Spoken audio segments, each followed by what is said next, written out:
Shalom. First and foremost, I would like to give all praises to Yahweh, Bahashem, Yahweh Shai, Bahashem Ha, Rakah Kwadash, Ma'amah. Double honors to the apostles of Great Millstone and the elders. Double honors to my elder as well, Ahar One, Mayasha Allah of the Lions Den Camp. And salutations to the fellow Akim, Awafim, and children that believe in truth and in sincerity. It's your brother Atanya Allah, back to another lesson in Yahara Tazaz edifying. And I wanted to go into the term Jacob. Jacob and James, being that they're synonymous and mean the same thing. All right. In the Hebrew, it can be referred to and pronounced as Yiqab. All right. As the J, we know the letter J is the youngest letter of the alphabet. Salaki. But just going into that term, I wanted to just pull out Jacob, anywhere throughout the scriptures, but mainly in the Old Testament, as the Old Testament is transferred from the Hebrew to the English, and the New Testament is mainly transferred from the Greek or Latin to the English. But it says Genesis 25, where you can get the gist of Jacob and Esau. I went just straight to Genesis 25 and verse 28, and Isaac loved Esau, all right, because he did eat of his venison, but Rebekah loved Jacob. All right, and this is where the Lord was doing something different, because the eldest usually was getting the birthright in the times of old, but the Lord shifted and changed things to where he even told Rebekah that the eldest shall serve the young.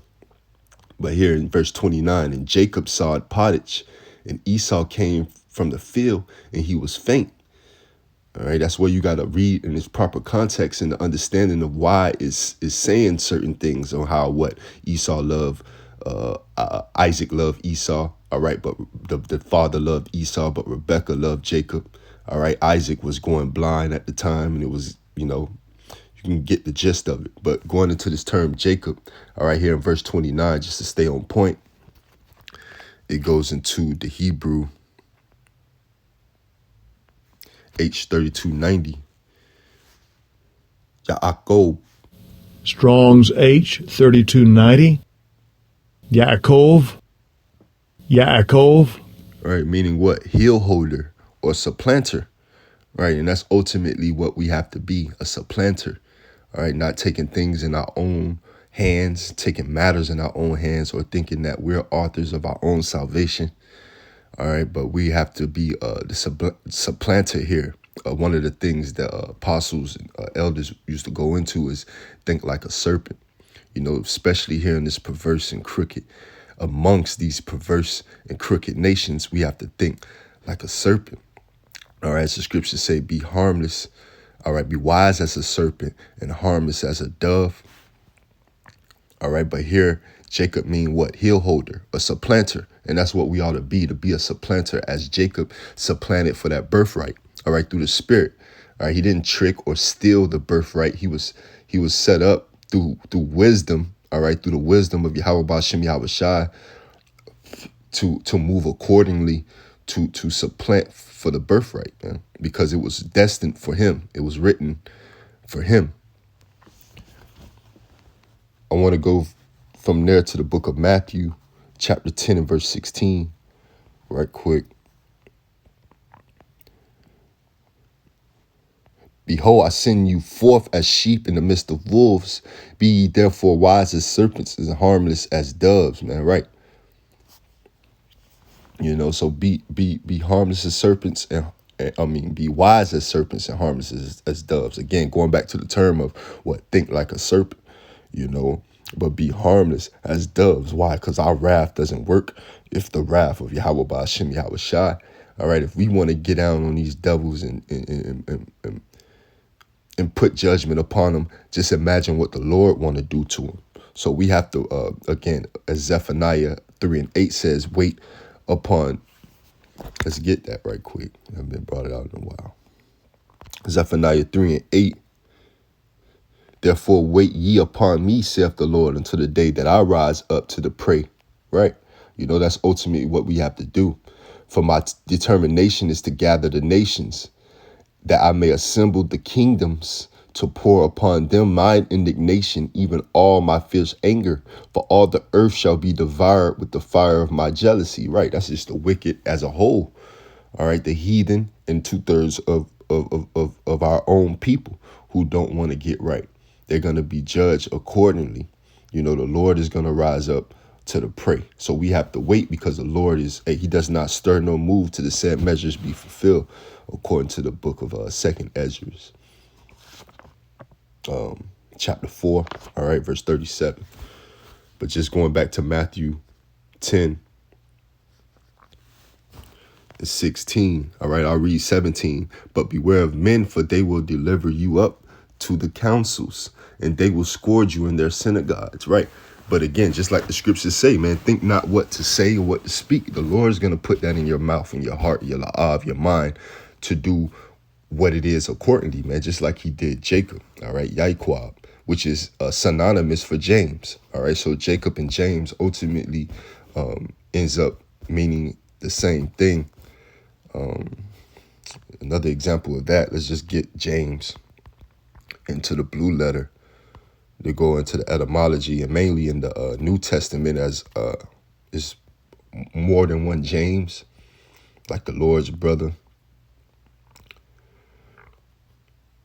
But just to get the name James, I'm going to go to Matthew 4, just for example. And going on from thence, he saw other two brethren, James, the son of Zebedee, and John, his brother, in his ship. All right, so I'll just go to that term James here in the blue letter etymology and go into the name James. It goes to G2385. Yiqabos. Strong's G 2385. Iakobos. Yiqabos. All right, which means what? James, supplanter. All right, so it ultimately means the same thing. All right, so hey, we're here to what? Serve Yahweh Bashim Yahweh Shai, return and acknowledge our offense. All right, being at this prison planet, we are in hell. All right, the place of judgment under the sun, this low condition, under these low lives of people and nations that we're up under. All right, as we're the peculiar people. So as we're in the midst of these perverse nations and perverse and wicked people, all right, we just have to be patient and stoic. All right, because us being patient and stoic, it heaps coals upon their heads, man. Roughly paraphrase. So again, you might laugh and joke with them, but deep down inside, the Lord got you meditating terror. When it comes to what your day-to-day, how you operate with the heathen, Esau, Edom, and the rest of these heathen nations. But again, when you increase of knowledge, you increase of sorrows. This is 2nd Ezra chapter 6. All right, knowing who the enemy is, knowing seeing him above you, and thinking, he actually thinks that he really is above you, man. He has that mindset, when he's the basis of men. And this is 2nd Ezra chapter 6 and verse 8. And he said unto me, from Abraham unto Isaac, when Jacob and Esau were born of him, Jacob's hand held first the heel of Esau, right? The heel holder, the supplanter. For Esau is the end of the world, right? This present world that we're in, that's mourning right now. Why? Because the wicked rule. When the wicked rule, the people mourn. But when the righteous rule, the people rejoice. For Esau is the end of the world, and Jacob is the beginning of it that followeth, right? So the so-called Caucasian race is the end of the world. All right, according to Job 9:24, the earth was given into the hand of the wicked. And this devil has made the whole earth a wilderness. All right, he's a diabolical demon. He's weaponizing the food. He's weaponizing the water. All right, the same water he drinks, the same food he eats. He wants 3D printed meats, things like that. All right, he ultimately has to get put to death, put out his misery, and go into slavery. The hand of man is betwixt the heel and the hand, and that's the point I want to get in verse 10, showing you that the Lord is in control. All right, the Lord set it up to be that way. Again, going back to the times of old, to where the eldest would usually get the birthright. first. All right, but he did it different through Jacob. All right, through Isaac. Isaac begot Jacob. Jacob later changed his name to Israel and begot the 12 tribes. Right, but he did it different through Isaac's twin boys. All right, Esau and Jacob. To where the eldest was going to serve the young, according to Genesis 25. So again, supplanter. But from there, I want to get the book of James, chapter 1, and I'll start at verse 3. Knowing this, that the trying of your faith worketh patience, right? So again, we have to be wise as serpents, but harmless as doves. And being harmless as doves is going to require patience.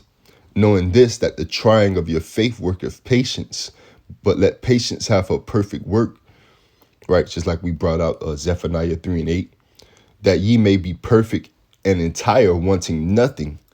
If any of you lack wisdom, all right, so it just ultimately, that's the point, there in 3 and 4, but it's going into what? Lacking wisdom, a patient in all things when it comes to being moderate in the work of the Lord, in the will of the Lord, and his coming, and the prophecies, and waiting on them to bud, man, like, like the almond tree, and sprout and be brought forth. From now, I want to get Romans 12 and 20. Therefore, if thine enemy hunger, feed him. If he thirst, give him drink. For in so doing thou shalt heap coals of fire on his head. Be not overcome of evil, but overcome evil with good, right? You fight it back with the spirit of Yahweh Ba'ashem Yahushai, no matter how much these devils try to plan and come against you, try to trick you off your square, so to speak. You stand stoically in the spirit of Yahweh Ba'ashem Yahushai. All right, there's nothing that can move you when you're patient and you're moderate and Yahweh Ba'ashem Yahushai. All right, again, a supplanter. Be a supplanter. Be wise as serpents and harmless as doves. And I'm going to line Romans 12 and 20 up with Proverbs 25 and verse 21. And Yahweh Ratazah, this lesson was edifying. This is Proverbs 25 and verse 21. If thine enemy be hungry, give him bread to eat. And if he be thirsty, give him water to drink, right? We're in slavery here. We're in captivity.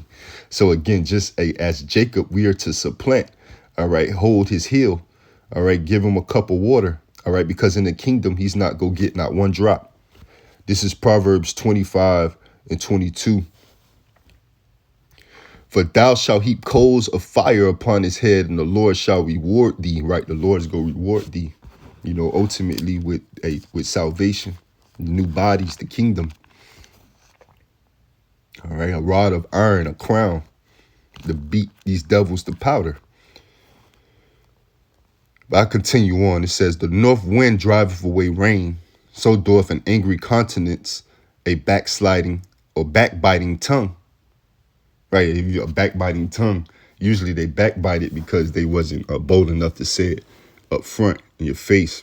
So an angry countenance, all right, it'll dry that away. It is better to dwell in the corner of the housetop than with a brawling woman, and in a wide house. As cold waters to a thirsty soul, so is good news from a far country. A righteous man falling down before the wicked is as a troubled fountain and a corrupt spring. Right, that's like what it says in Ecclesiastes. That's vanities of vanities for a righteous man to fall down before the wicked. All right, but it says here, that's a troubled fountain, and a corrupt spring. Spring usually if you compress it, it's gonna eject back into its natural state. So when it does that, if it's a corrupt spring, it's not gonna eject uprightly, man. It's gonna backfire, so to speak. Verse 27, it is not good to eat much honey, so for men to search their own glory, it is not glory. He that have no rule over his own spirit is like a city that is broken down and without walls, man. That's what we have to remember, mainly there in verse 28.